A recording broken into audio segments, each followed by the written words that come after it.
Meurtre au champagne par Agatha Christie. Partie 3 du livre audio. Chapitre 6. Alexandra Faraday. Sandra Faraday n'avait pas oublié Rosemary Barton. Elle la revoyait, tombée en avant sur la table du cabaret. Et elle se rappelait comment, à ce moment, son regard avait rencontré celui de Stephen. Avait-il lu dans ses yeux ? Y avait-il vu la haine qui l'animait contre celle qui venait de mourir, le sentiment de triomphe qui l'inondait en cette minute d'horreur? 1 an avait passé, ou presque, mais les détails étaient restés aussi nets à son esprit que si la scène datait de la veille. Rosemary était morte, mais elle continuait à vivre dans la mémoire de Sandra. Et aussi, elle n'en était pas sûre, mais c'était probable, dans celle de Stephen. Elle revoyait le Luxembourg, un endroit odieux, avec son cadre de grand luxe, son service rapide et discret, sa chair entre toutes réputée. La boîte chic, inévitable, celle où les gens se faisaient immanquablement un devoir de vous traiter. Elle aurait bien voulu oublier, mais tout se liguait contre elle pour qu'elle se souvînt. Fairhaven, même, depuis que George Barton s'était installé au petit prieuré. Curieuse idée qu'il avait eue là.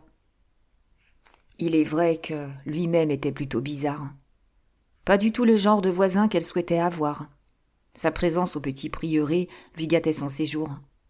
À Fairhaven, un coin, le seul où jusqu'à cet été elle avait toujours retrouvé le calme, la tranquillité, la paix. Car à Fairhaven, dans ce décor qu'ils aimaient, Stephen et elle avaient été heureux, si l'on pouvait dire qu'ils avaient jamais été heureux. Le pouvait-on ? Mais oui, 100 fois oui, ils avaient été heureux. Et s'il n'y avait pas eu Rosemary, ils le seraient encore. C'est Rosemary et elle seule qui avaient jeté bas l'édifice de bonheur qu'ils commençaient de construire. Elle adorait Stephen. Mais, par une sorte d'instinct, elle avait compris que cet amour passionné qu'elle lui portait, elle devait le lui cacher. Elle l'avait aimé dès le premier jour, dès cet instant où, traversant le salon, il vint vers elle. Il lui avait raconté qu'il était timide et prétendu ne point savoir qui elle était. Or, il le savait fort bien. Elle ignorait le moment où cette conviction s'était imposée à son esprit, mais c'était pour elle une certitude. Peut-être était-ce quelque temps après leur mariage. Il lui expliquait par quel tour de passe-passe il espérait enlever aux communes le vote d'un projet, quand elle eut l'intuition que cette habileté manœuvrière lui rappelait quelque chose. Quoi ? Elle le découvrit peu à peu. Cette tactique tortueuse, c'était celle dont il avait usé pour l'aborder le premier soir.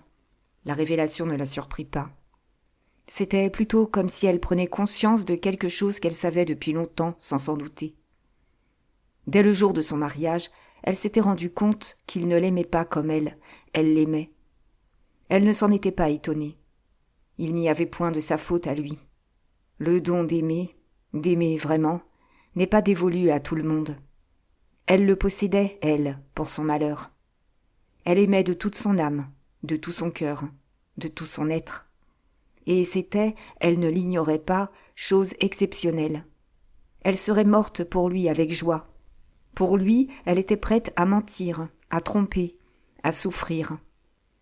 Si différente qu'elle fût de ce qu'elle avait espéré, elle l'acceptait avec un orgueil résigné. Il lui demandait sa collaboration, sa sympathie, l'aide de son intelligence et de son activité. Ce qu'il voulait d'elle, ce n'était pas son cœur, mais son cerveau et les avantages matériels qu'elle devait à sa naissance. Cela, elle le comprit tout de suite, mais résolut de se contraindre à ne pas l'importuner avec les manifestations d'un amour qui n'était pas partagé. Certes, il l'aimait à sa manière, sincèrement. Il disait vrai quand il affirmait se plaire en sa compagnie. C'était assez pour pouvoir bâtir à deux un bonheur durable, fait de tendresse, de confiance et d'amitié. Et puis Rosemary survint. Elle s'était souvent demandé comment il avait pu se figurer qu'elle ne se doutait de rien, Elle avait tout deviné dès le premier jour, là-bas, à Saint-Moritz. Il lui avait suffi de voir comment il regardait cette femme inconnue. Le jour où elle était devenue sa maîtresse, elle le sut. Elle connaissait le parfum de Rosemary. Et puis, surtout, elle lisait sur le visage de Stephen, ce visage qu'il croyait impénétrable, hermétique, et où elle relevait, évidente, la trace de ses souvenirs et celle de ses pensées, toutes tournées vers cette femme qu'il venait de quitter. Il était difficile, elle le constatait en toute objectivité, de se faire une idée des souffrances qu'elle avait endurées. De véritables tortures qu'elle supportait courageusement. Elle ne laissait, elle ne laisserait jamais, rien deviner de son chagrin. Il ne saurait pas. Elle devenait pâle, elle perdait du poids, elle maigrissait. Elle se forçait à manger. Mais comment s'obliger à dormir? Nuit interminable qu'elle passait étendue, sans sommeil, les yeux secs, grands ouverts dans l'obscurité. Elle ne voulait pas recourir aux drogues. C'eût été un aveu de faiblesse. Elle entendait rester forte. Jamais elle n'avouerait qu'elle était blessée, jamais on ne lui arracherait une plainte ou une protestation. Une chose pourtant, maigre consolation, la réconfortait. Stephen ne songeait pas à la quitter. Que ce fût dans l'intérêt de sa carrière plutôt que par amour pour elle, elle n'en doutait pas. Toutefois, le fait demeurait. Il ne souhaitait pas la quitter. Un jour, peut-être, il se lasserait de l'autre. Car, cette femme, que pouvait-il lui trouver d'extraordinaire? Elle était jolie, très jolie, elle avait du charme, de la grâce. Mais elle n'était pas la seule et rien n'expliquait la folle passion qu'elle inspirait. Elle n'était pas intelligente, plutôt sotte. Elle n'était même pas amusante. Si elle avait eu de l'esprit avec ses manières aimables et provocantes, les choses, peut-être, eussent été différentes. Mais, telle qu'elle était, elle ne pouvait retenir Stephen éternellement. À la longue, il se fatiguerait d'elle. Elle restait convaincue que, pour Stephen, son travail demeurait la préoccupation dominante. Il se savait marqué pour de grandes tâches. Il avait la carrure d'un homme du gouvernement. Son ambition majeure était d'en faire la preuve. Il avait une œuvre à accomplir. Il s'en souviendrait quand ses yeux commenceraient à s'ouvrir. Pas une seconde, elle n'envisagea de le quitter. L'idée ne lui venait pas à l'esprit. Elle lui appartenait corps et âme. Il était sa vie, et l'amour brûlait en elle comme une flamme. Elle eut un moment d'espérance quand ils décidèrent d'aller passer quelques jours à Fairhaven. Stephen paraissait redevenu lui-même. Il se plaisait auprès d'elle, sollicitait son opinion.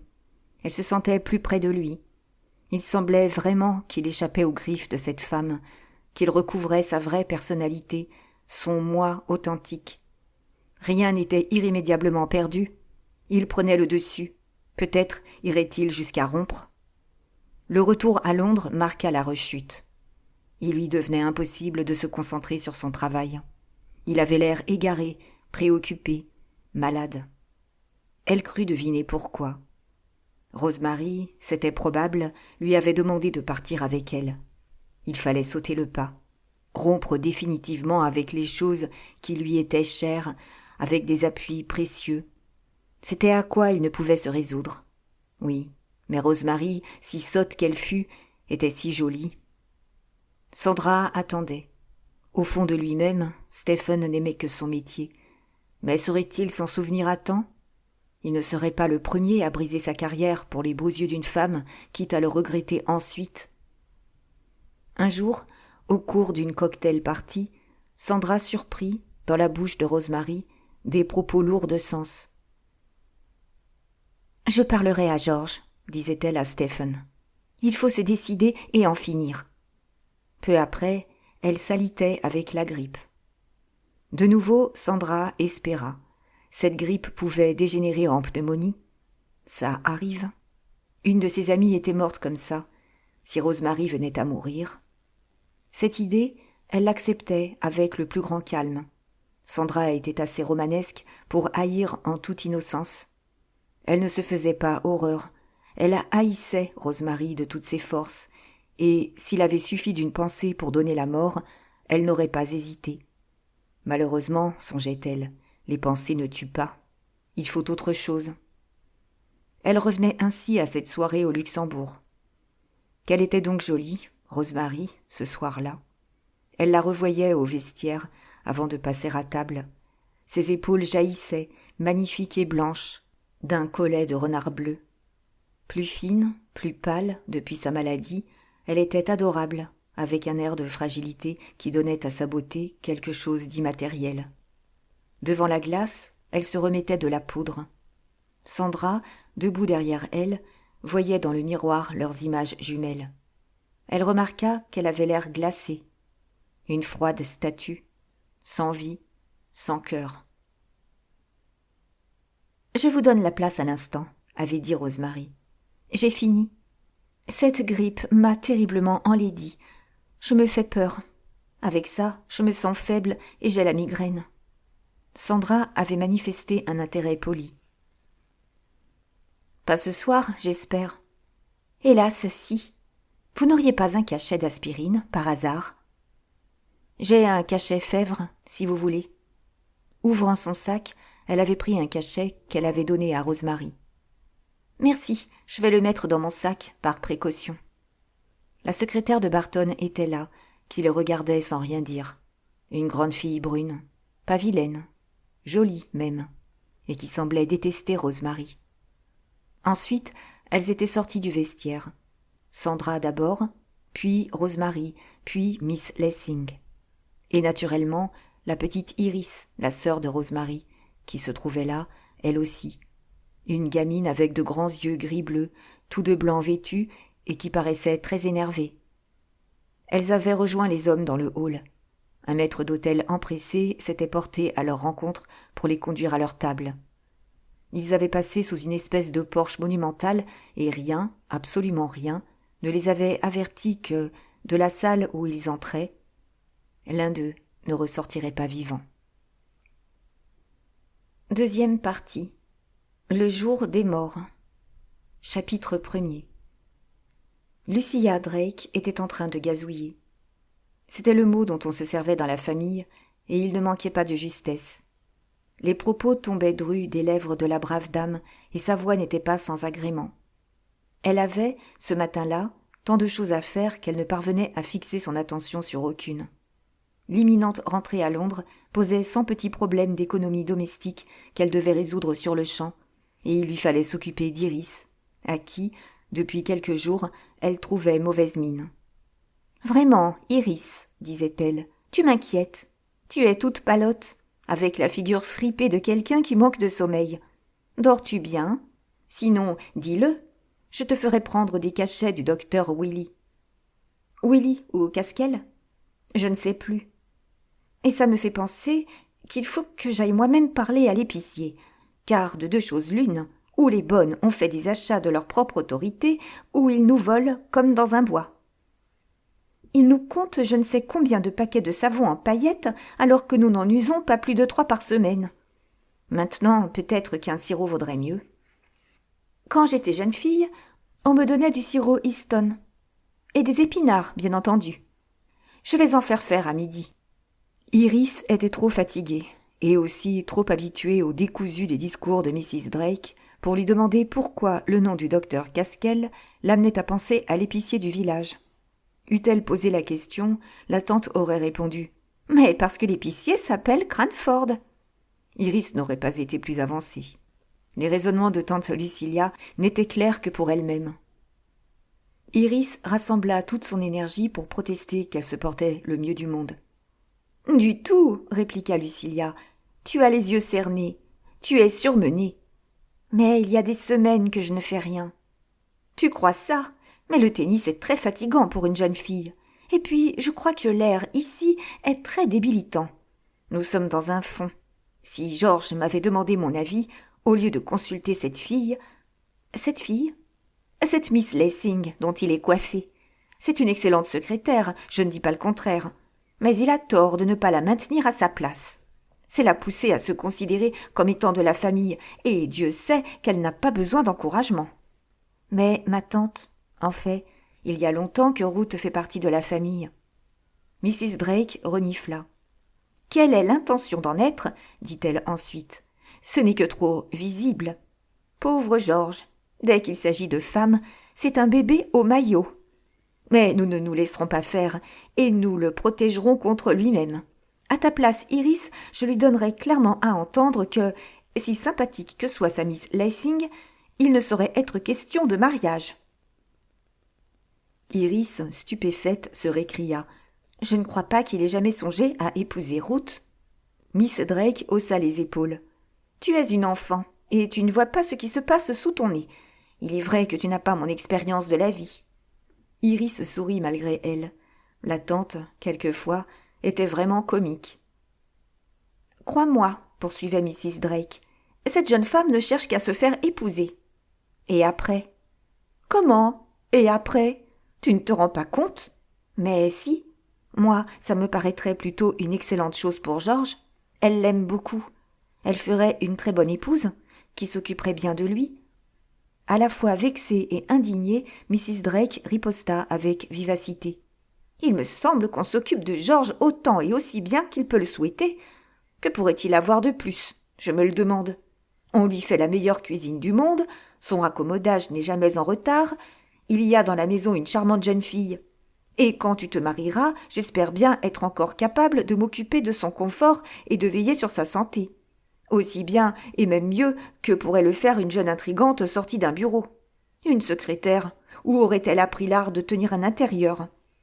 Faire des chiffres, taper à la machine, connaître la sténo et le classement, tout ça ne sert à rien quand il s'agit de faire marcher une maison. » Iris, qui s'amusait, préféra ne pas discuter. Elle pensait aux beaux cheveux noirs de Ruth, à sa peau satinée, à sa mince silhouette, si heureusement mise en valeur par ses tailleurs un peu sévères. Pauvre tante Lucilla, hypnotisée par le confort et le ménage. L'amour et la poésie étaient si loin d'elle qu'elle les avait oubliés, en admettant qu'elle les eût jamais connus. Ce dont Iris doutait fort, car elle se souvenait de feu son oncle. Née d'un premier mariage et demi-sœur d'Hector Marle, Lucilla avait été la petite maman de son jeune frère, après la mort de sa mère. Tenant la maison paternelle, restée vieille fille, elle se croyait vouée au célibat quand, alors qu'elle approchait de sa 40e année, elle avait rencontré et épousé le révérend père Khaled Drake, déjà plus que quinquagénaire. Sa vie de femme mariée avait peu duré, 2 ans à peine. Après quoi, elle s'était trouvée veuve avec un enfant. Maternité tardive et inattendue, qui devait être la grande chose de son existence. Son fils se révélait bientôt une source constante d'inquiétude et de chagrin. Il lui coûtait fort cher, mais elle lui pardonnait tout. Pour elle, Victor, charmant garçon trop confiant, se laissait entraîner par des relations suspectes, dont il ne soupçonnait pas la mauvaise foi. Manquant de chance, il était toujours la dupe ou la victime d'escrocs. Il servait de paravent à des coquins qui profitaient de sa candeur. Dès qu'on parlait de Victor, le doux visage de Mrs. Drake durcissait. Elle connaissait son fils. C'était un brave garçon, plein d'enthousiasme, toujours victime de ses prétendus amis. Elle savait, mieux que personne, qu'il avait horreur de lui demander de l'argent. Mais quand il s'était fourré dans des situations inextricables, que pouvait-il faire d'autre ? Il n'avait que sa mère, il fallait bien qu'il se tournât vers elle. Malgré cela, elle en convenait volontiers, l'offre de Georges, l'invitant à venir chez lui pour s'occuper d'Iris, était arrivée comme une bénédiction du ciel, au moment où, ses ressources presque taries, elle s'engageait sur les chemins pénibles de la misère honteuse. Elle avait été très heureuse au cours de cette dernière année, et aujourd'hui il était assez naturel qu'elle accueillît sans sympathie la perspective de se voir supplantée auprès de Georges par une jeune femme, si capable fût-elle. Cette Ruth, d'ailleurs, n'épouserait Georges que pour son argent.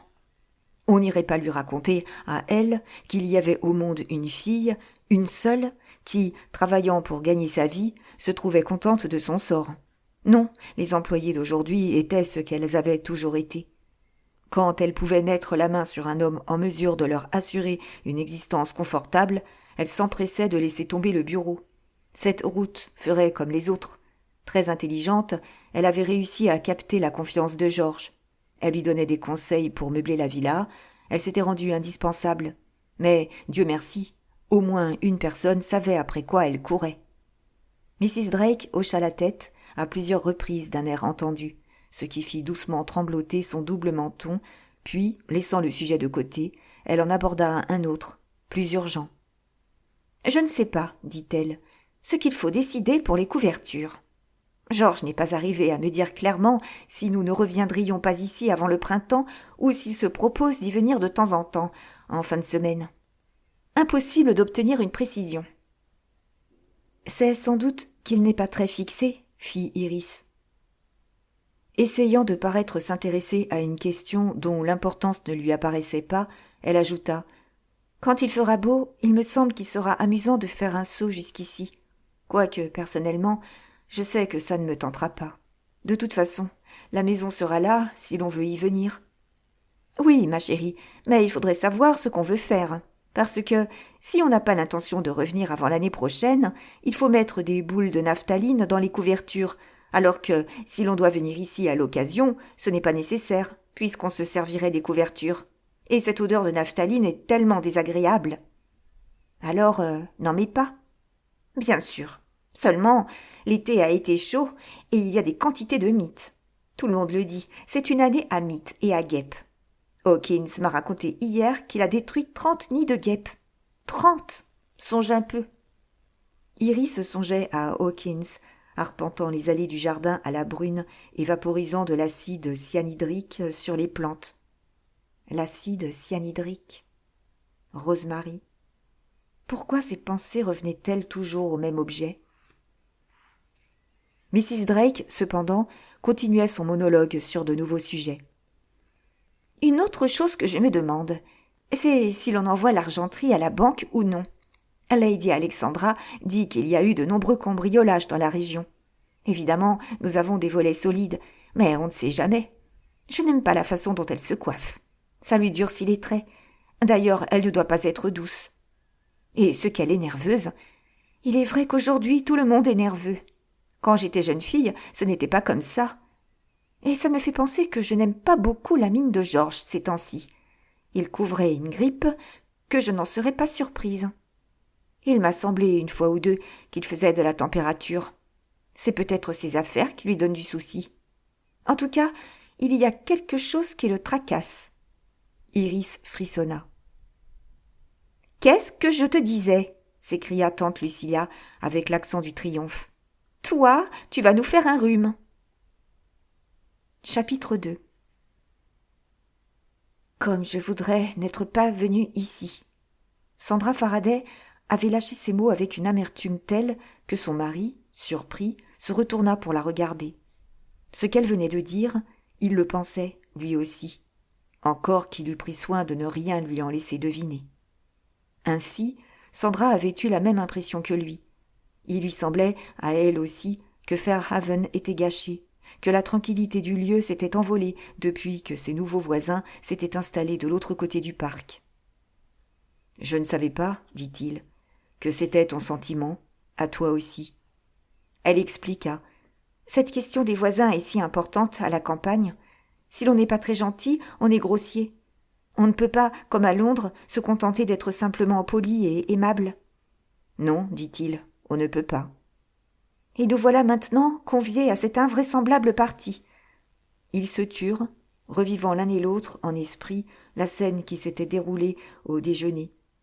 George Barton s'était montré soucieux de plaire, un peu exubérant, avec une sorte d'excitation sous-jacente qu'ils avaient tous deux remarquée. George Barton, ces jours-ci, était vraiment bizarre. Stephen n'avait jamais fait grande attention à lui du vivant de Rosemary. Pour lui, il restait à l'arrière-plan, un brave homme, un peu taciturne, marié à une créature jeune et charmante. Stephen n'avait jamais éprouvé le moindre scrupule à le tromper. Beaucoup plus vieux que sa femme, dépourvu d'attrait, Barton était de ces mariés nés pour être trahis, de ceux qui ne sauraient retenir une épouse ravissante et volage. Au surplus, Georges, qui savait à quoi s'en tenir sur les sentiments qu'il inspirait à Rosemary, n'avait jamais dû se faire beaucoup d'illusions sur elle. Il la connaissait. Mais il l'aimait et avait dû souffrir. Stephen se demandait ce que Georges avait éprouvé après la mort de Rosemary, car ils le virent très peu les mois suivants. Ce n'est que lorsqu'il devint leur voisin, au petit prieuré, que Stephen le trouva changé. Plus animé, plus sûr de lui, mais surtout bizarre. Sa conduite, aujourd'hui, avait été étrange.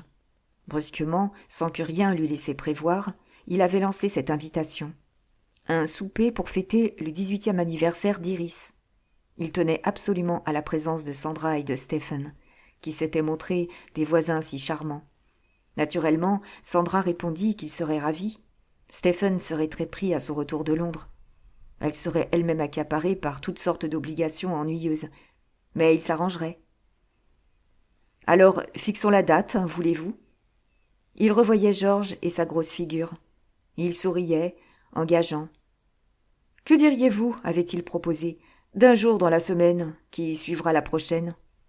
Le mercredi ou le jeudi ? Le jeudi 2 novembre, ça vous irait ? Si vous préférez un autre jour, dites-le, votre jour sera le mien. » C'était brutalement imposé, au mépris des convenances, l'invitation à laquelle on ne peut pas se dérober.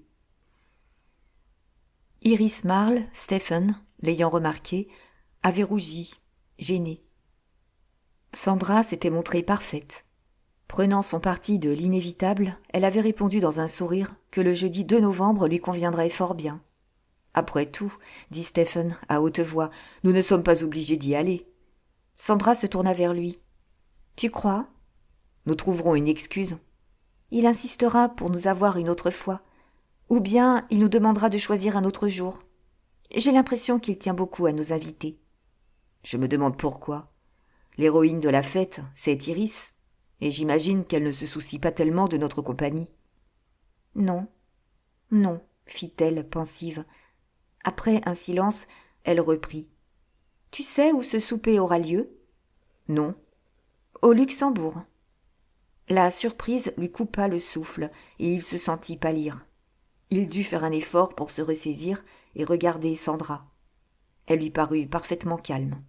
« C'est vraiment absurde, dit-il, son émotion tant bien que mal maîtrisée. Le Luxembourg ? À quoi bon aller sur place raviver des souvenirs ? Cet homme doit être fou. » C'est bien ce que j'ai pensé. Aussi, c'est très simple. Nous n'irons pas. Cette histoire nous a valu assez d'ennuis comme ça.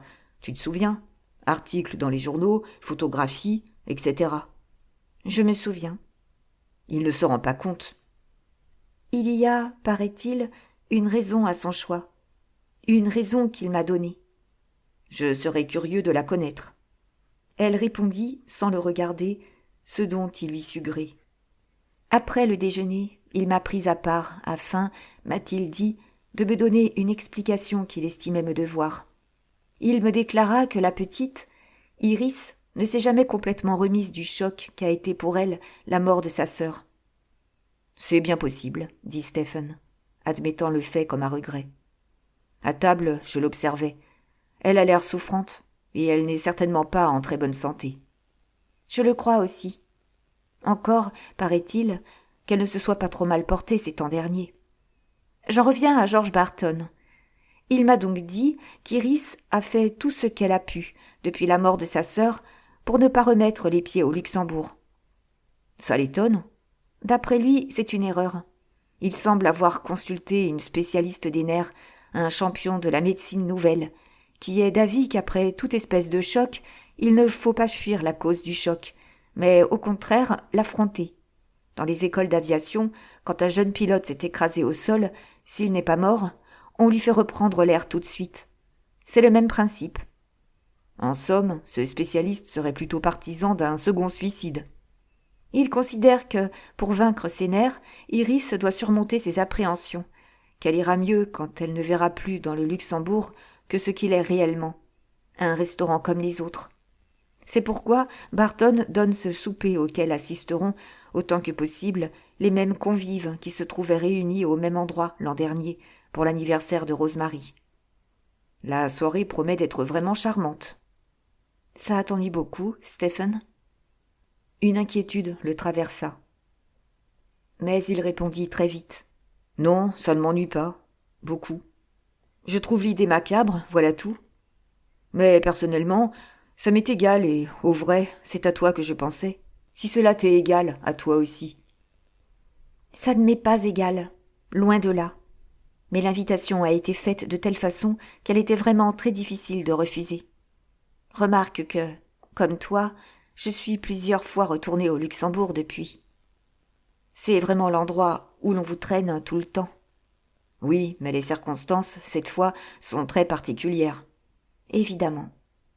Mais, comme tu le dis, il était très difficile de refuser et, si nous nous dégageons, l'invitation sera renouvelée. Seulement, il n'y a pas de raison pour que cette corvée te soit infligée, à toi. J'irai, moi.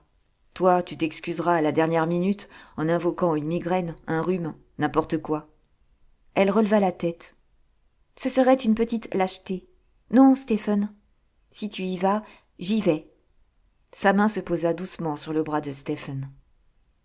Après tout, Stephen, dit-elle, notre mariage ne veut peut-être pas dire grand-chose, mais c'est tout de même ensemble que nous devons affronter les difficultés.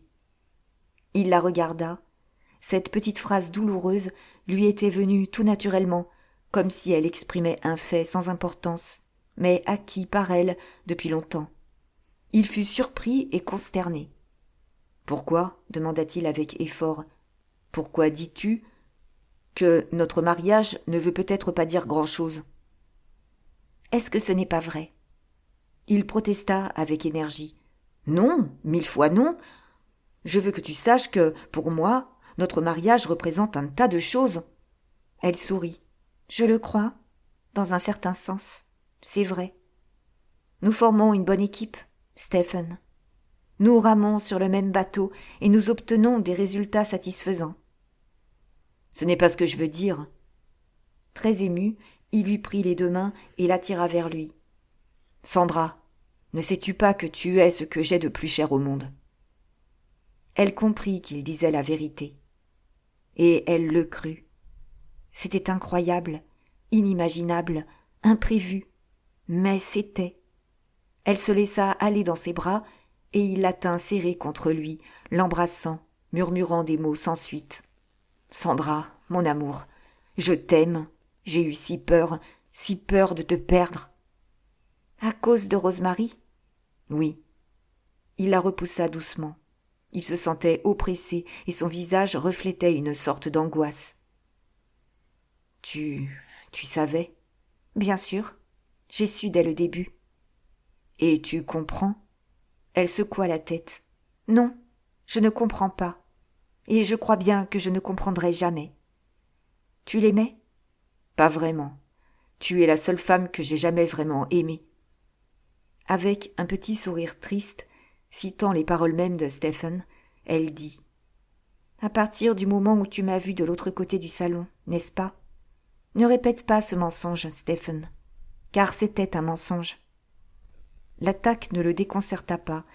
Lentement, pesant ses mots avec soin, il dit « Oui, Sandra, c'était un mensonge. Et pourtant, si paradoxal que ça puisse paraître, je commence à croire que je disais la vérité.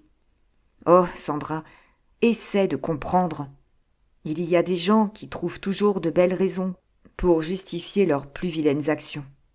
Quand ils veulent être désagréables, ils disent que c'est par amour de la sincérité. Ils colportent les pires ragots parce que leur honnêteté leur fait un devoir de répéter ceci ou cela. Ils sont si foncièrement hypocrites qu'ils arrivent au terme de leur existence, convaincus que toutes les petites saletés qu'ils ont commises, ils les ont faites pour le bien d'autrui, poussés par les mobiles les plus nobles. Eh bien, Sandra, dis-toi que des gens existent aussi, qui sont tout le contraire de cela, des gens qui se méfient d'eux-mêmes et se jugent avec sévérité, qui s'imaginent toujours agir par intérêt. Sandra, tu étais la femme que je voulais absolument. C'est la vérité vraie. Et, quand je regarde en arrière, je crois sincèrement aujourd'hui que si ce n'avait pas été la vérité, je n'aurais jamais su faire tout ce qu'il fallait pour t'obtenir. » Elle dit, amère, « Tu ne m'aimais pas ?»« Non, je n'avais jamais aimé. J'étais un être qui prétendait n'avoir pas de sens, qui se faisait gloire, mais oui, de la froideur hautaine de son tempérament. Et un jour, je suis tombé amoureux, d'un seul coup, en traversant un hall d'hôtel. Un amour violent comme un orage d'été. Et, comme lui, rapide, brutal, éphémère. C'est bête, hein ? Il se tut un instant, puis reprit. Et c'est ici, à Fairhaven, que je me suis réveillée et que je me suis rendu compte de la vérité. C'est-à-dire que c'est ici que j'ai compris que, dans ma vie, il n'y avait qu'un être qui comptait, et que c'était toi, qu'une seule chose au monde m'importait. Conserver ton amour. Voilà, c'est ça la vérité. Elle dit très bas, « Si j'avais su. » Après un temps, elle ajouta, « Je pensais que tu projetais de partir avec elle. » Il eut un petit rire avant de répondre. « Avec Rosemary ? Ça aurait été une véritable condamnation aux travaux forcés à perpétuité. » Pourtant, elle voulait s'en aller avec toi. Elle, oui. Alors, qu'est-il arrivé ? Il soupira. Il revenait à ses souvenirs obsédants. Il est arrivé le Luxembourg. Ils se turent tous deux, avec, il le sentait, les mêmes images dans l'esprit. Il revoyait une figure bleue qui fut l'aimable visage d'une jolie femme. Horrible vision dont ils ne pouvaient détacher leurs yeux. Puis, ils avaient relevé la tête et leurs regards s'étaient croisés. Il réagit le premier. « Oublie, Sandra, dit-il. Pour l'amour de Dieu, ne pensons plus à ça. »« C'est facile à dire. Nous n'avons pas le pouvoir d'oublier. » Il y eut de nouveau un long silence, que Sandra rompit. « Qu'allons-nous faire ?»« Ce que tu disais tout à l'heure. Faire front ensemble. Aller à cet invraisemblable souper, quoi qu'il cache. » « Tu ne crois pas ce que George Barton raconte à propos d'Iris ? » ?»« Non. Et toi ? » ?»« Ça peut être vrai. Mais le serait-ce ? Il y a certainement à ce souper une autre raison. » »« Qui serait ? » ?»« Je l'ignore, Stephen. Mais j'ai peur. »« De Barton ? » ?»« Oui. Je crois qu'il sait. »« Qu'il sait quoi ? » Elle le regarda droit dans les yeux, mais ne répondit pas directement à sa question. À voix basse, elle dit « Il ne faut pas avoir peur, Stephen. Il faut avoir du courage, beaucoup de courage. Vois-tu, Stephen, tu seras quelqu'un. Tu es un de ces hommes dont le monde a besoin, et rien ne peut aller contre ça. Je suis ta femme, et je t'aime. » Après un silence, il dit « Mais, Sandra, ce souper, tu ne crois pas que… » ?»« Si, je crois que c'est un piège. » »« Et ce piège, nous y entrons ? » ?»« Nous ne pouvons pas nous permettre de laisser deviner que nous savons que c'est un piège. » »« C'est juste. » Sandra, soudain, renversa la tête en arrière et se mit à rire. Puis elle s'écria « Fais tout ce que tu voudras, Rosemary. Tu ne gagneras pas. » Il la saisit par les épaules. « Tais-toi, Sandra, Rosemary est morte. »« Tu crois ? Il y a des moments où il me semble qu'elle doit se sentir bien vivante. » Chapitre 3. Ils arrivaient au milieu du parc. « Est-ce que vous verriez un inconvénient, Georges, à ce que je ne rentre pas avec vous ? » demanda Iris. « J'ai envie de monter sur la colline, là-bas, et de revenir par les bois. J'ai eu mal à la tête toute la matinée. »« Pauvre gosse, fit Georges. Allez donc faire votre grande promenade. Je ne vous accompagne pas parce que j'attends une visite cet après-midi et que je ne sais trop à quelle heure elle viendra. »« Alors, au revoir. Je serai à la maison pour le thé. » Ils se séparèrent. Elle se dirigea directement vers la colline qu'on apercevait au loin avec sa couronne de mélèzes. Au sommet, elle s'arrêta pour souffler. Il avait plu, mais, comme il arrive souvent en octobre, l'atmosphère était lourde, les feuilles humides et de gros nuages gris couraient très bas, annonciateurs de nouvelles et prochaines ondées. Il n'y avait guère plus d'air en haut de la colline que dans la vallée, mais Iris trouvait pourtant qu'on y respirait mieux. Elle s'assit sur une souche et contempla le paysage. On apercevait le petit prieuré, modestement blotti dans un creux boisé, et, plus loin, sur la gauche, le manoir, éclatant de blancheur. Elle rêvait le menton dans sa main, quand elle entendit dans son dos un bruissement léger. Elle se retourna vivement. Anthony Brown était derrière elle. Surprise, un peu fâchée aussi, elle s'écria « Tony, Pourquoi arrivez-vous toujours comme ça, comme un diable sortant d'une trappe ?» Il prit son temps avant de répondre. Tirant son étui de sa poche, il offrit une cigarette à la jeune fille, en choisit une lui-même, quand elle eut refusé, l'alluma, aspira 2 ou 3 bouffées, et dit enfin : « C'est parce que je suis ce que les journalistes appellent un chevalier du mystère. J'adore surgir du néant. »« Mais comment avez-vous su où j'étais ? » ?»« J'ai de bons yeux. J'avais entendu dire que vous déjeuniez chez les Faraday. Je me suis posté sur la colline, et j'ai guetté votre sortie. »« Mais pourquoi n'êtes-vous pas venu tout bonnement à la maison, comme une personne ordinaire ? » ?»« Justement, répondit-il, avec une indignation feinte, parce que je ne suis pas une personne ordinaire. Je suis un monsieur très extraordinaire. » Je commence à le croire.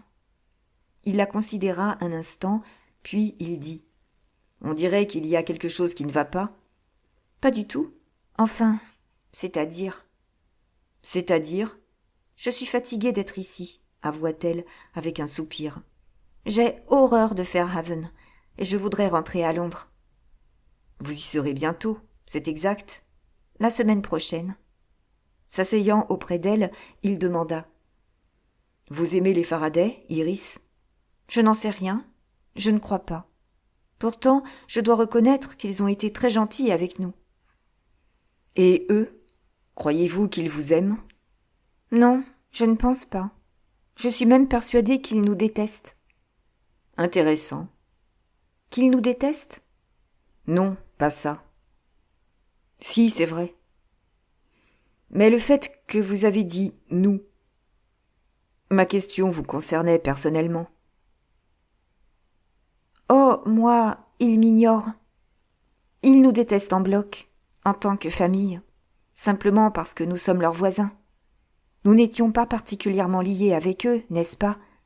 C'est avec Rosemary qu'ils étaient amis. »« Oui, c'étaient des amis de Rosemary. Encore que je ne pense pas que Rosemary et Sandra aient jamais eu beaucoup d'affection l'une pour l'autre. »« Certainement pas. » Elle se tenait sur la défensive. Anthony fumait paisiblement. « Savez-vous, demanda-t-il, ce qui me frappe chez les Faraday ? » ?»« Non. »« Eh bien, c'est qu'ils sont laids, Faraday.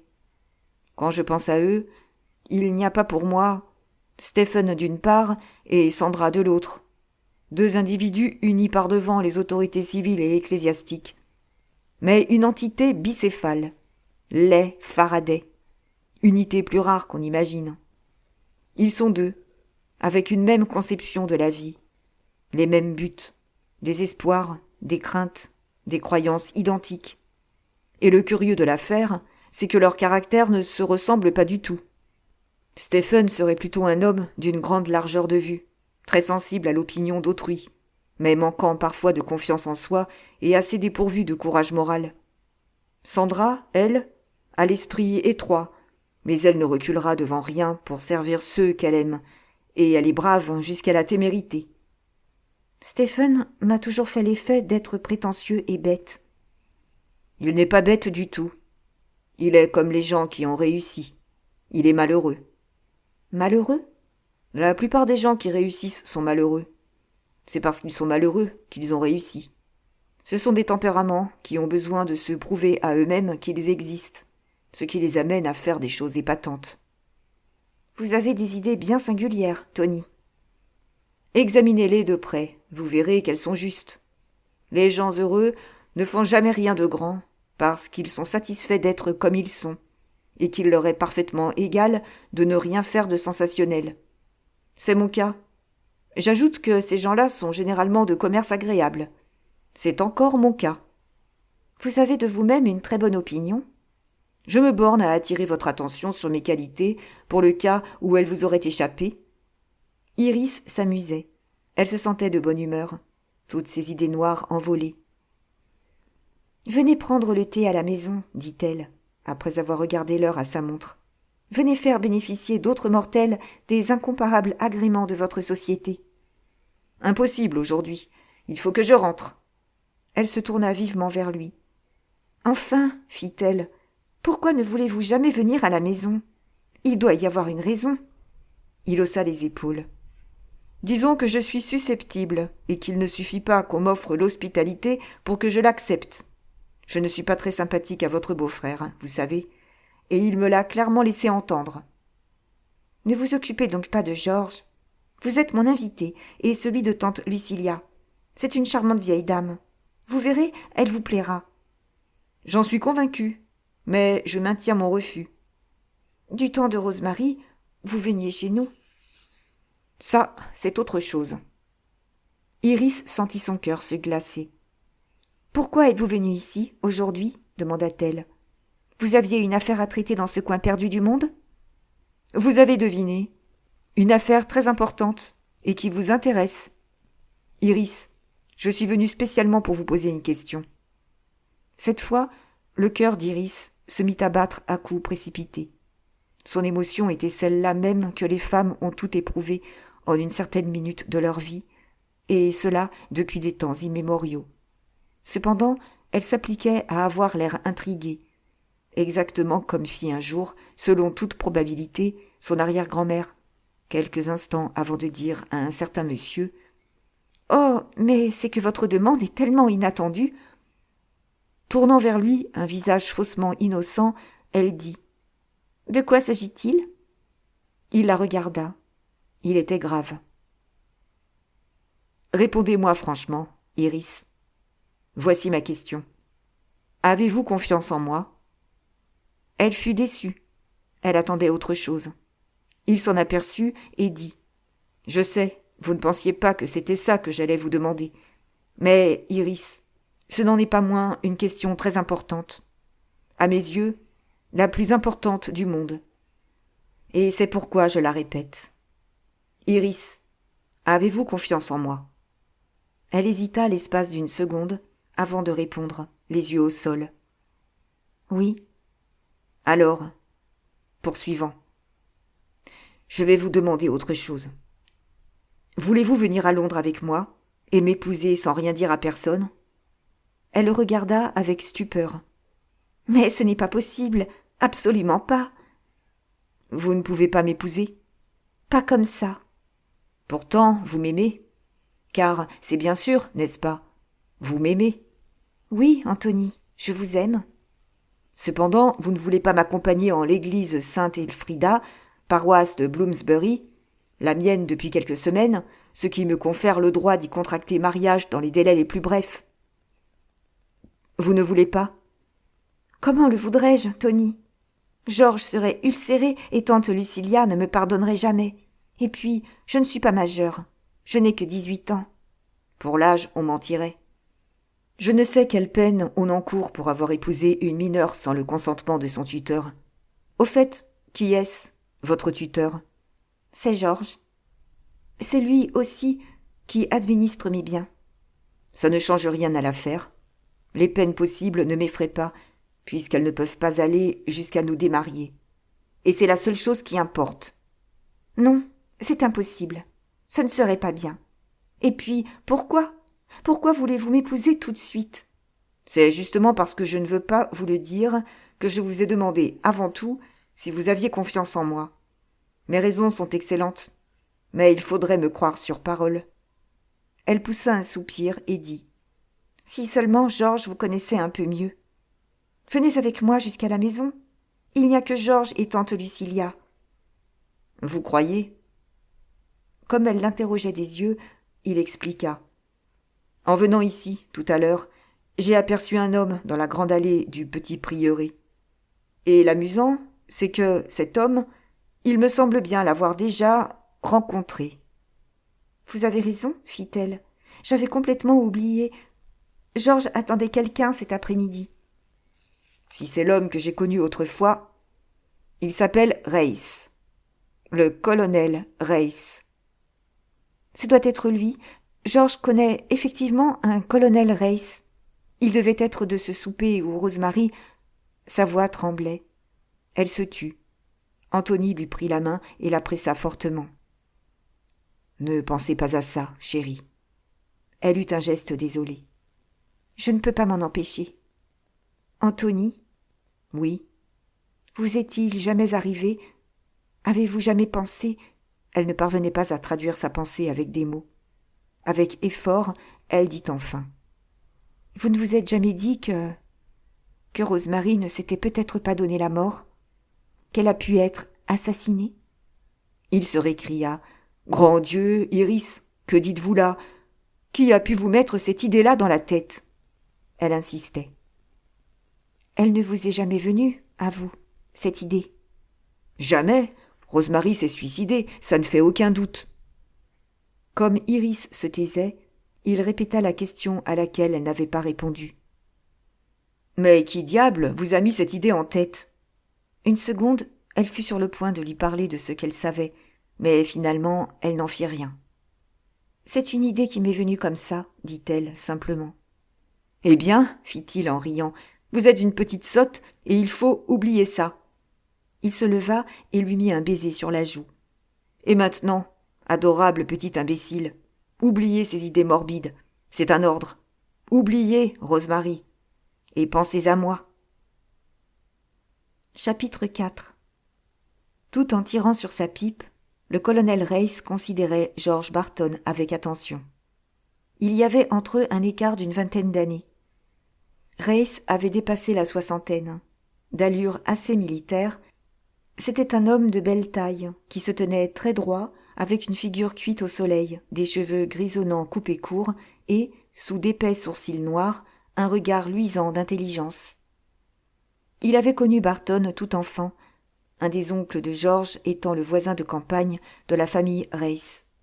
Et pour lui, et bien qu'ils n'eussent jamais été intimes, Barton était resté le jeune George, un des nombreux personnages dont certains déjà, assez confus, associés à ses souvenirs d'autrefois. Il se disait qu'à tout prendre, il ne savait guère quel homme était devenu ce jeune George. Il l'avait constaté au cours de leurs rares rencontres en ces dernières années, ils étaient très éloignés l'un de l'autre. Race était un coureur d'aventure, un de ces hommes qui sont faits pour vivre au loin et construire des empires. Barton était le type même du gentleman qui ne bouge de Londres qu'à regret. Ils ne s'intéressaient pas aux mêmes choses et, lorsqu'ils avaient échangé quelques souvenirs du bon vieux temps, la conversation tombait généralement dans un silence embarrassé. Le colonel avait horreur de parler pour ne rien dire.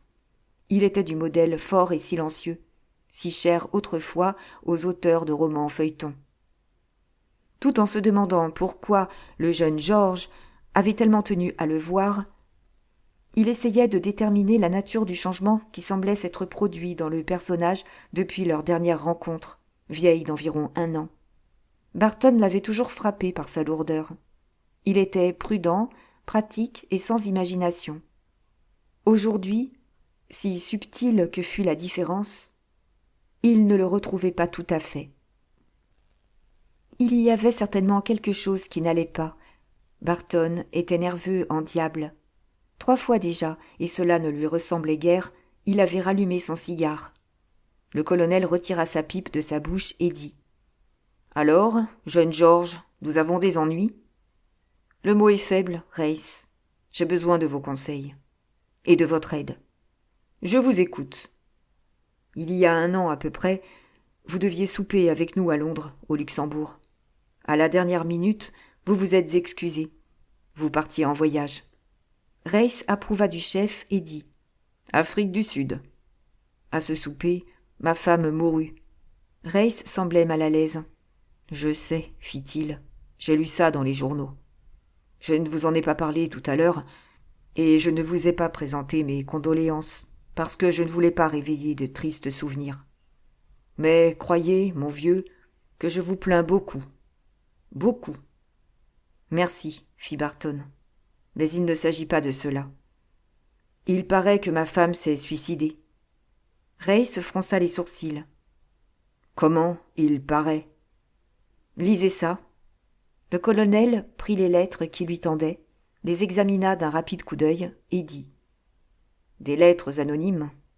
Oui, mais je crois ce qu'elles disent. » Race hocha la tête. « C'est une politique dangereuse. Si vous saviez le nombre de lettres bourrées de mensonges qui sont écrites chaque fois que la presse donne de la publicité à un crime quelconque, vous n'en reviendriez pas.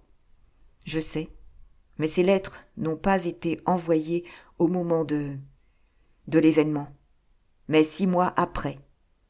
C'est assez curieux, en effet. De qui sont-elles? Avez-vous une idée? Non, et d'ailleurs ça m'est égal.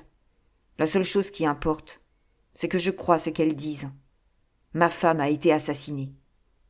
Reiss posa sa pipe et s'installa plus confortablement dans son fauteuil. Qu'est-ce qui vous fait dire ça? Est-ce qu'à l'époque, vous avez soupçonné quelqu'un? La police a-t-elle cru à un meurtre? L'affaire m'avait bouleversé et j'étais complètement anéanti. L'enquête a eu lieu, j'ai laissé passer le verdict sans protester. Ma femme avait été malade, elle était déprimée. On n'avait envisagé que l'hypothèse du suicide. Le poison, d'ailleurs, se trouvait dans son sac à main. C'était, ce poison, de l'acide cyanhydrique. Je me souviens, en effet. Elle l'a absorbé dans son champagne. Oui, à l'époque, rien n'a paru suspect. Avait-elle jamais menacé de se tuer? Non, jamais. Elle adorait la vie. Reiss approuva d'un signe de tête. Il n'avait rencontré la femme de Georges qu'une fois. Elle lui avait semblé très gentille, à peu près dépourvue de cervelle, mais certainement peu portée à la mélancolie. « Quelles ont été, demanda-t-il, les conclusions médicales quant à son état mental ?» Le médecin de Rosemary, un vieux praticien qui la soignait depuis son enfance, était en croisière. C'est son assistant, un jeune homme, qui le remplaçait. Tout ce qu'il a pu dire, c'est que Rosemary avait souffert d'une de ces grippes, qui sont généralement suivies d'une période de dépression nerveuse très accentuée. Après un silence, il reprit. Je ne me suis entretenu avec le médecin de Rosemary que plus tard, après avoir reçu ses lettres, et bien entendu sans en faire mention. Nous avons parlé de la fin tragique de Rosemary. Il me déclara que l'événement l'avait stupéfiée, que rien ne pouvait laisser prévoir qu'un jour elle se donnerait la mort. Le fait, à l'entendre, prouve simplement que, si bien qu'un médecin connaisse ses malades, il ne sait jamais ce qu'ils sont capables de faire. C'est après cette conversation que je m'avisai que, personnellement, je n'avais jamais été convaincu du suicide de Rosemary. Je la connaissais bien. Il y avait, certes, des périodes durant lesquelles elle se croyait très malheureuse, des semaines où tout l'agaçait, et il pouvait lui arriver de commettre des imprudences et de se conduire de façon très déraisonnable. Mais jamais je ne l'ai vue dans l'état d'esprit des gens qui sont décidés à en finir une fois pour toutes avec la vie. Un peu gêné de poser la question, mais elle était indispensable, Reiss demanda. N'est-il pas possible qu'elle ait eu quelque raison spéciale de se suicider? N'avait-elle pas quelque motif d'être désespérée? Non. Elle était un peu nerveuse, sans plus. Évitant de regarder son ami, le colonel reprit. Avait-elle ce que j'appellerais le goût du drame? Il y a des gens, par exemple, qui, après une dispute, risqueront une tentative de suicide sans avoir peut-être l'intention de se tuer vraiment. Leur idée, enfantine, c'est « ça lui apprendra ». Rosemary et moi, nous ne nous querellions jamais. D'ailleurs, la nature même du poison rend l'hypothèse difficile à accepter. Il est dangereux de jouer avec l'acide cyanhydrique, et tout le monde le sait. En outre, je suis convaincu que, si Rosemary avait voulu se tuer, ce n'est pas ce mode de suicide qu'elle aurait choisi. Il est douloureux et horrible. Elle aurait, sans aucun doute, préféré recourir à une dose massive de somnifères. C'est mon avis. A-t-on déterminé l'endroit où elle avait acheté cet acide cyanhydrique, ou la façon dont il lui était venu entre les mains? Non, mais quelque temps auparavant, à la campagne, chez des amis, elle avait assisté à la destruction d'un nid de guêpes. On a supposé que, ce jour-là, elle avait pris une poignée de cristaux d'acide cyanhydrique. C'est plausible. D'ailleurs, c'est un produit qu'on se procure aisément. Il n'y a guère de jardinier qui n'en ait un petit stock.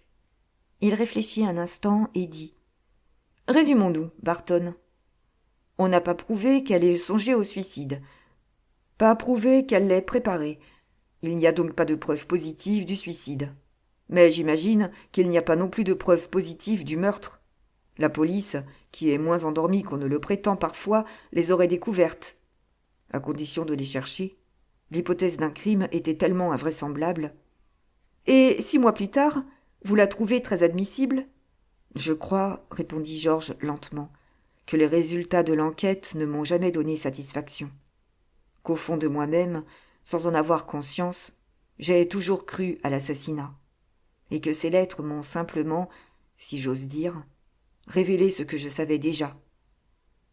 Alors, dit Race, attaquons le problème franchement. Qui soupçonnez-vous ? Georges fit la grimace.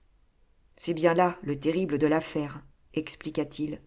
Si Rosemary a été tuée, le coupable est nécessairement l'un de ceux qui se trouvaient à notre table, un de nos amis. Personne, en effet, ne s'est approché de nous vers ce moment. Les garçons ?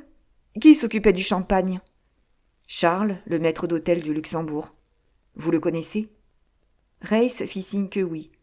Tout le monde connaissait Charles, et il paraissait évidemment impossible que l'honnête maître d'hôtel eût, de propos délibérés, empoisonné un client. Nous étions servis par Giuseppe, un garçon que je connais depuis des années. Alors, passons aux convives. Qui avait-il ? Stephen Faraday, le député. Sa femme, Lady Alexandra Faraday. Ma secrétaire, Ruth Lessing. Un type du nom de Brown. Iris, la sœur de Rosemary, et moi-même. 7 en tout. Nous aurions été 8 si vous aviez pu venir. Quand vous vous êtes décommandé, nous avons vainement cherché qui pourrait vous remplacer. Bon, et les soupçons pèsent sur... Mais sur personne, s'écria Georges. Sur personne. Si j'avais la moindre idée... Très bien, fit Race d'une voix douce. Je pensais que vous aviez peut-être des soupçons. Vous n'en avez pas, ça n'a pas d'importance. Voyons, comment étiez-vous placé ? J'avais Sandra Faraday à ma droite, naturellement. À côté d'elle, Anthony Brown. Puis Rosemary, Stephen Faraday, Iris et enfin Ruth Lessing, qui était à ma gauche. Bien. Dans le courant de la soirée, votre femme avait déjà bu du champagne ? Oui. On avait rempli les verres plusieurs fois. La chose est arrivée au moment des attractions. Le vacarme était infernal. Une troupe de nègres évoluait sur la scène et nous regardions tous. Rosemary s'est écroulée sur la table juste avant qu'on ne rallume les lumières dans la salle. Elle a peut-être poussé un cri, un gémissement. Personne ne l'a entendu. Dieu merci, le médecin a déclaré que la mort avait été instantanée. Eh bien, Barton, à première vue, ça me paraît assez clair. Comment ça ? Votre coupable, c'est Stephen Faraday. Il était à la droite de votre femme. Le verre de Mrs. Barton se trouvait donc tout près de sa main gauche à lui. Rien ne lui était donc plus facile que d'y jeter le poison dès que les lumières furent éteintes et tandis que l'attention de chacun se portait vers la scène. Les autres étaient moins bien placés pour faire les gestes nécessaires. Ces tables rondes du Luxembourg sont assez larges. Si quelqu'un s'était penché par-dessus la table, le fait aurait certainement été remarqué, même dans une salle plongée dans une demi-obscurité. L'observation vaut également pour le voisin de gauche, mal placé lui aussi pour jeter quelque chose dans le verre de votre femme sans attirer l'attention. Il y a une autre possibilité, d'ailleurs. Mais terminons-en d'abord avec notre coupable présumé. Stephen Faraday, député. Avait-il quelque raison de tuer Mrs. Barton ? Mon Dieu, répondit Georges d'une voix étouffée. Ils étaient très amis. Qu'il se soit autorisé de cette amitié pour demander plus, qu'elle l'ait repoussé et qu'il ait voulu se venger, c'est possible après tout. Mais un peu mélodramatique. C'est le seul mobile que vous verriez ? Oui. Georges était écarlate. Race en prit note mentalement et poursuivit. Passons à la possibilité numéro 2. Les femmes. Pourquoi les femmes ? Mon cher Georges, vous étiez 7. 4 femmes et 3 hommes. Il est probable qu'au cours de la soirée, à plusieurs reprises, tandis que 3 couples dansaient, une femme est restée seule à table. Vous dansiez tous ? Tous. Bon, rappelez vos souvenirs. Avant les attractions. Voyez-vous l'une des 4 femmes demeurer seule à table, tandis que les autres dansaient ? Georges réfléchit. Je crois, dit-il, qu'Iris n'a pas fait la dernière danse avant le spectacle, et que Ruth Lessing avait manqué la précédente. Vous souvenez-vous du moment où vous avez vu votre femme boire du champagne pour la dernière fois ? Voyons, Après avoir dansé avec Brown, elle a déclaré, en revenant s'asseoir, que les fantaisies chorégraphiques de Brown l'avaient brisée, et elle a bu un peu de champagne. Quelques minutes plus tard, on joua une valse qu'elle fit avec moi. Elle savait que la valse est la seule danse où je sois un cavalier presque possible. Faraday dansait avec Ruth et Lady Alexandra avec Brown. Iris restait en numéro 7. C'est après cette valse que les attractions ont commencé. Occupons-nous un peu de votre belle-sœur. Est-ce que la mort de Mrs. Barton lui a valu quelques avantages financiers ? Mon cher Race, dit George d'une voix mal assurée, ne nous lançons pas dans les bêtises. À l'époque, Iris était une enfant. J'ai vu, par deux fois, des petites filles qui allaient en classe et qui n'en étaient pas moins des criminels. Mais Iris adorait sa sœur. D'accord, Barton. Seulement, elle a eu la possibilité matérielle de commettre le meurtre. Je veux savoir si elle aurait eu un mobile. Votre femme était riche, je crois. À qui son argent est-il allé ? À vous ? Non, à Iris. Barton expliqua comment, par la volonté de l'oncle Paul, Iris se trouvait avoir hérité de sa sœur. Race écoutait avec intérêt. Curieuse situation, dit-il ensuite. Des deux sœurs, l'une était riche, l'autre pauvre. On imagine assez bien la seconde jalouse de la première. Ce n'était certainement pas le cas d'Iris. Je veux bien vous croire, mais elle avait bel et bien un mobile.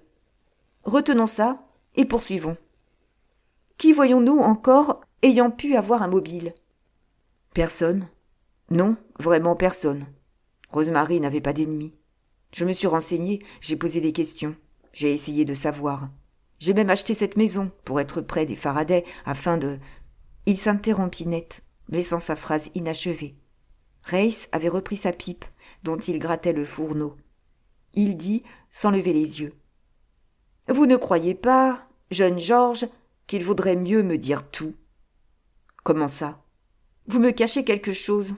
Ça se voit comme le nez au milieu de la figure. Ou vous défendez la réputation de votre femme, ou vous cherchez à savoir si elle a ou non été assassinée. Dans ce dernier cas, il faut parler. » Il y eut un silence. Puis George se décida. « Vous avez gagné, Race.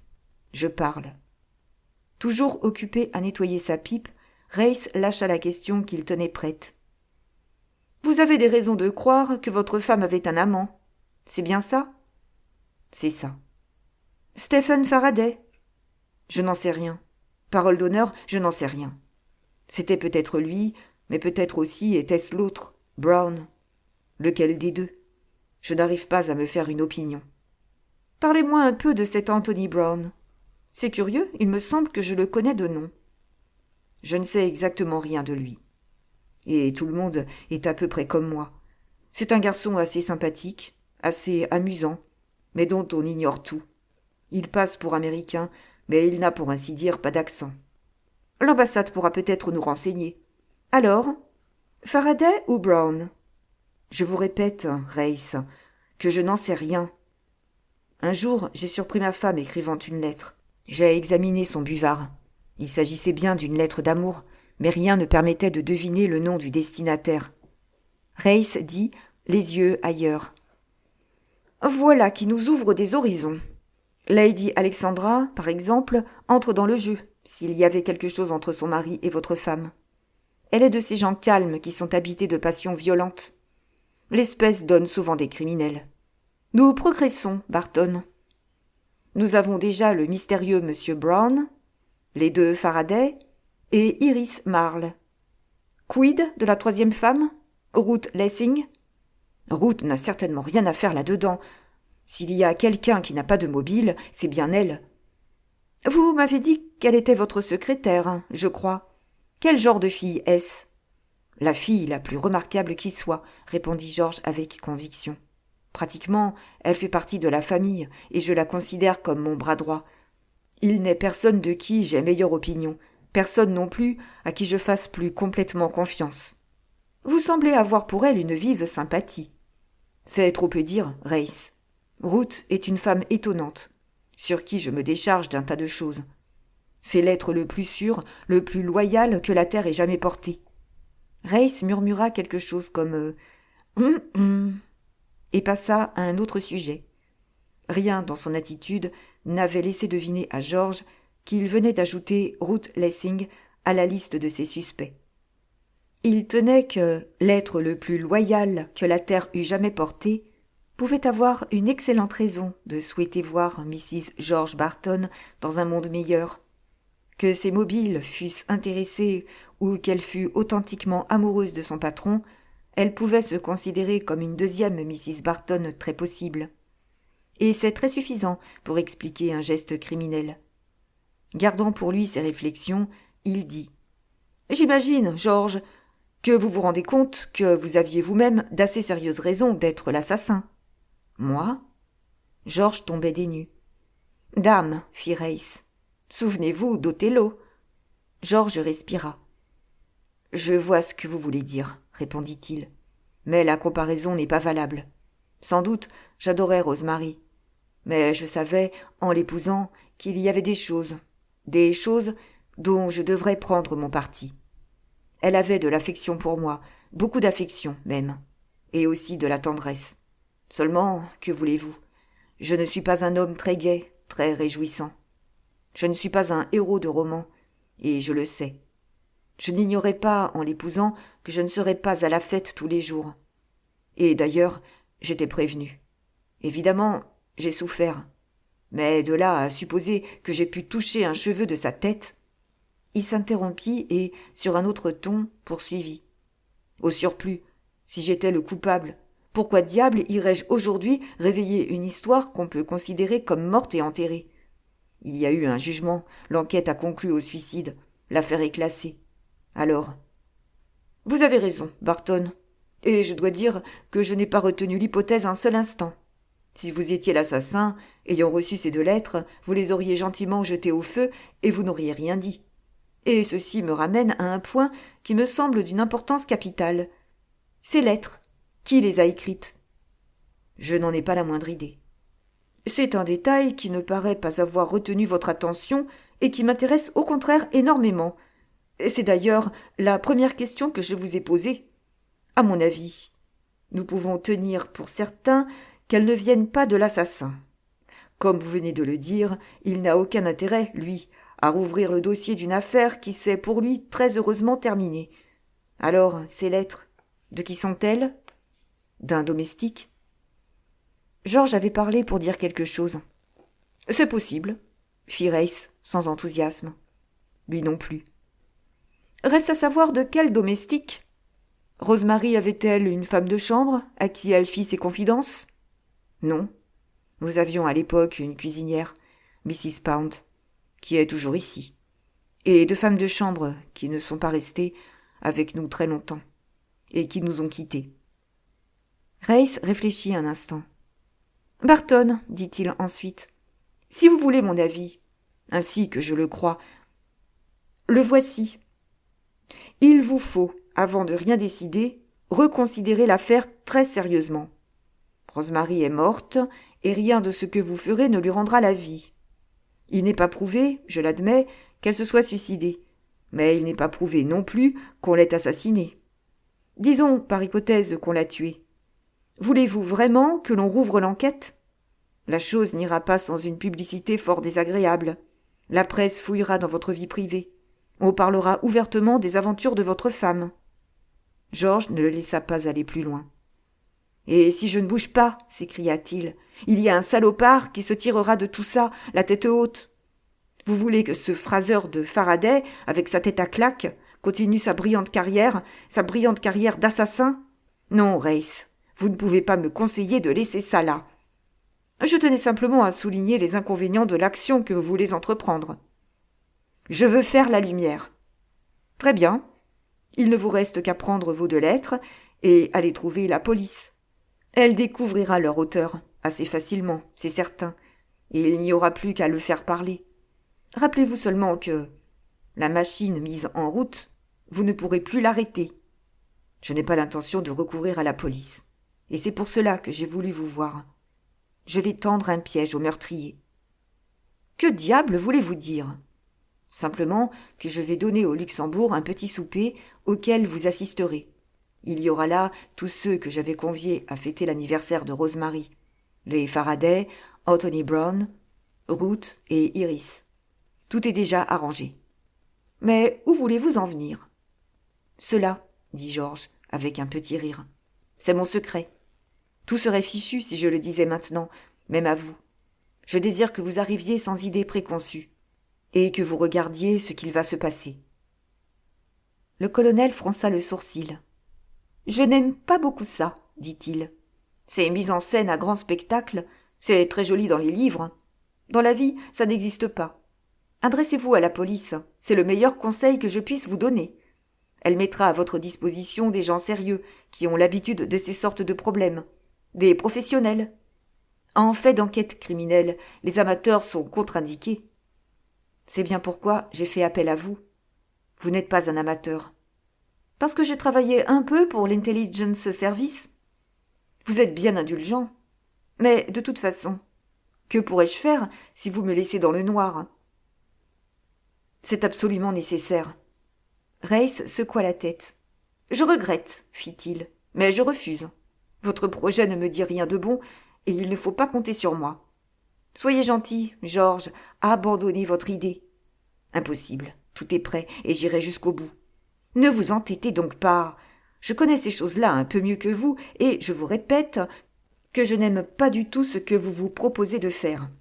Ça ne donnera rien, et ça peut être dangereux. Y avez-vous songé ? Je suis bien convaincu que ce sera dangereux pour quelqu'un. Reiss poussa un soupir. Faites comme vous l'entendrez, Barton. Mais vous ne direz pas que je ne vous ai pas prévenu. Vous ne vous rendez pas compte de ce que vous faites. Je vous en conjure, pour la dernière fois, renoncez à cette folie. George Barton l'écoutait, mais il n'était au pouvoir de personne de le faire revenir sur sa détermination. Sa résolution était prise, et bien prise.